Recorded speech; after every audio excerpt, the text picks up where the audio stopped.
Bagaimana peran gereja meyakinkan jemaat pas pandemik berakhir, ketika ibadah online jadi tanda kutip the new normal, kan ibadah bisa online, gue nggak perlu ke gereja. Ya, saya nggak terlalu khawatir saya terus terang dengan hal ini ya, karena saya percaya orang Kristen yang sungguh-sungguh, dia akan merindukan ibadah itu secara bodily presence juga. Maksudnya kita kan again bukan platonik, neoplatonik yang cuma contemplate dan berpikir dan merenung, tapi kita ini juga melibatkan panca indera, ada kehadiran tubuh dan sebagainya, itu sesuatu yang beautiful, dan saya cenderung percaya banyak orang Kristen pada saat ini yang merindukan ibadah itu bisa terjadi kembali seperti biasa ya, secara normal, lebih penuh gitu maksudnya di dalam hal ini gitu.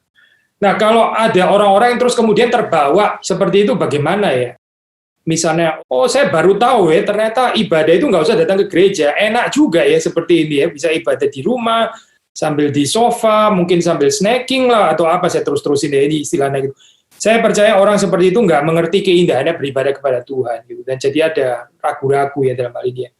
Betul nggak sih dia sudah sungguh-sungguh mengenal Kristus atau tidak gitu. Itu buat saya sih statement-statement seperti itu seperti mirip dengan kalimat, oh enak ya masih bisa berbuat dosa, tapi nanti ya masih bisa diampuni dan sebagainya. Itu istilah enak berbuat dosa, itu orang yang nggak mengenal Tuhan. Gitu. Enak ya, kamu nggak usah kasih perpuluhan, nggak usah persembahan ya.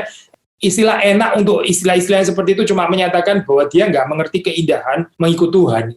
Nggak betul-betul pernah tasting Kristus sepertinya di dalam hal ini. Sehingga hal seperti itu kok dibilang enak. Maksudnya ibadah online kok dibilang itu enak gitu. Maksudnya itu bukan sesuatu yang enak, ada sesuatu yang kurang di sana. Kita sulit sekali misalnya perjamuan kudus di dalam saat seperti ini, bagaimana kita menghayati kesatuan di dalam tubuh Kristus ya. Di dalam saat-saat seperti ini kita nggak lihat mereka, yang kita lihat cuma anggota keluarga kita sendiri gitu ya. Kalau kita sehat, kekristenan kita sehat, kita akan merindukan bisa kembali beribadah secara fisik dengan kehadiran badani atau kehadiran tubuh ya, bodily presence dan sebagainya.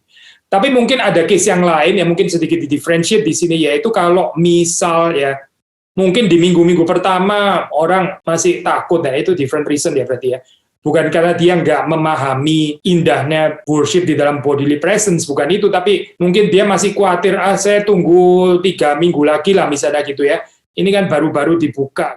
Lalu terus kemudian, ya saya takut nanti orang di sana sudah terlalu banyak yang datang, nanti bisa ketularan lagi dan seterusnya. Dan seterusnya, dia mungkin mau menunggu beberapa minggu lagi sampai betul-betul lebih secure.